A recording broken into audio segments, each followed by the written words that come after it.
Hello friends, welcome to my YouTube channel.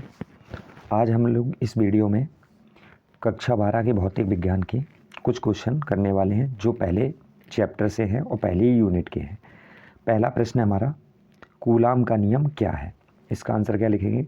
Coulomb का नियम कहता है कि दो आवेशों के बीच का बल उनके आवेशों के गुणनफल के समानुपाती और उनके बीच की दूरी के वर्ग के व्युत्क्रमानुपाती होता है। ये कूलाम का नियम है। नेक्स्ट प्रश्न हमारा, कूलाम के नियम का सूत्र क्या है। इसका आंसर क्या है। तो जो अभी हमने ऊपर लिखा है, यानी कि दो आवेशों के बीच बल उनके आवेशों के गुणनफल के समानुपाती, यानी कि आवेश Q1 और Q2 के समानुपाती, और उनके बीच की दूरी के वर्ग के क्या करना है, व्युत्क्रमानुपाती करना है, और इन दोनों को मिला देना है। तो F बराबर क्या बनेगा हमारे पास, K टाइम्स Q1 Q2 बटे आर स्क्वायर, जहाँ के क्या है, एक नियतांक है। तो ये हमारा कूलाम का नियम हो जाता है। नेक्स्ट प्रश्न हमारा है, कूलाम के नियम में जो के है उसका मान क्या है, यानी कूलाम के नियम में के का मान क्या होता है। तो जो फार्मूला था F बराबर के टाइम्स Q1 Q2 बटे आर स्क्वायर।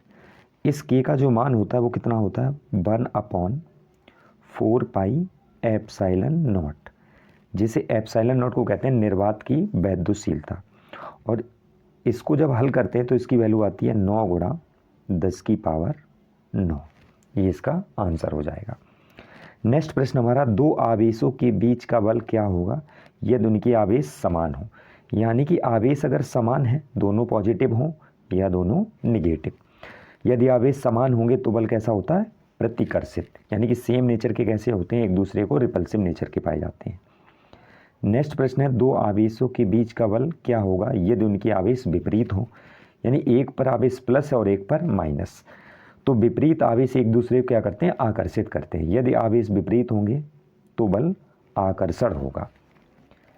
नेक्स्ट प्रश्न हमारा है, अगला प्रश्न दिया गया है, दो आवेश Q1 का मान 5 माइक्रोकूलम है और Q2 का मान 2 माइक्रोकूलम 10 सेंटीमीटर की दूरी पर रखे हैं, तो इनके बीच बल क्या होगा।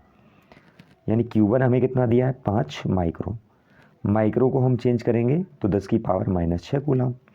इसी प्रकार हमें Q2 को चेंज करना है, तो ये बनेगा 2 गुणा 10 की पावर -6 कूलम। दूरी हमें कितनी दी गई है, 10 सेंटीमीटर, इसको मीटर बदलेंगे तो 10 की पावर -2 मीटर, और ये कितना बचेगा, 10 की पावर -1 मीटर, क्योंकि एक जीरो से कट जाएगा तो 10 की पावर -1 मीटर।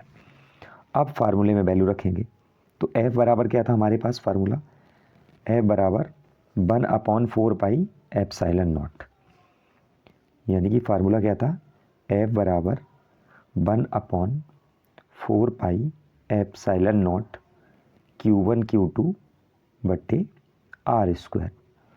अब इन वैल्यू को इसमें रखते हैं, 9 गुणा 10 की पावर 9, इसका मान कितना था, 5 गुणा 10 की पावर -6।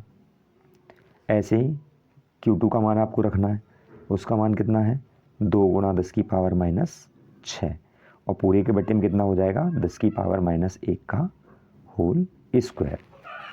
अब इसे हमें सिंप्लीफाई करना है,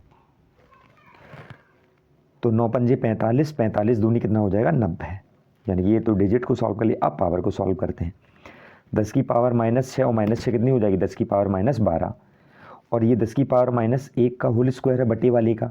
जब ये ऊपर जाएगी तो 10 की पावर कितना हो जाएगा, ये प्लस का 2 हो जाएगा, तो 9 और प्लस का 2 कितना हो जाएगा, 10 की पावर 11, और 10 की पावर बचेगा माइनस का 12, यानी कि प्लस का तो 11 हो गया, माइनस का कितना बचा, 12, तो कितना बचेगा, 10 की पावर -1, यानी आंसर कितना हो जाएगा हमारा, 9 न्यूटन, क्योंकि 90 में होगा और 10 की पावर -1 तो एक और कट जाएगा, तो आंसर कितना बचा, 9 न्यूटन।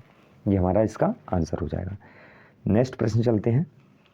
अगला प्रश्न है, निर्वात की वैद्युतशीलता का मात्रक बताना है, और ये प्रश्न 2 बार बोर्ड में आ चुका है, 2020 में और 2025 में। तो निर्वात की वैद्युतशीलता कैसे निकालेंगे, तो F बराबर क्या फार्मूला था, 1/4 pi epsilon not Q1 Q2 बटे आर स्क्वायर। हमें एप्सिलॉन नॉट का मात्रक चाहिए, तो Q1 Q2 बटे 4 पाई एफ आर स्क्वायर, क्योंकि एफ इस साइड आएगा और एप्सिलॉन नॉट इधर चला गया। अब इनकी वैल्यू लिखते हैं मात्रक के पदों में। Q होता है कूलाम, तो कूलाम इंटू Q2 का कूलाम, 4 पाई का तो मात्रक नहीं होता, बल का मात्रक न्यूटन और दूरी का मात्रक मीटर स्क्वायर, क्योंकि वर्ग है, तो क्या बनेगा कूलाम स्क्वायर प्रति न्यूटन मीटर स्क्वायर। ये हमारा इस प्रश्न का क्या हो जाएगा, राइट आंसर हो जाएगा। Thanks for watching this video.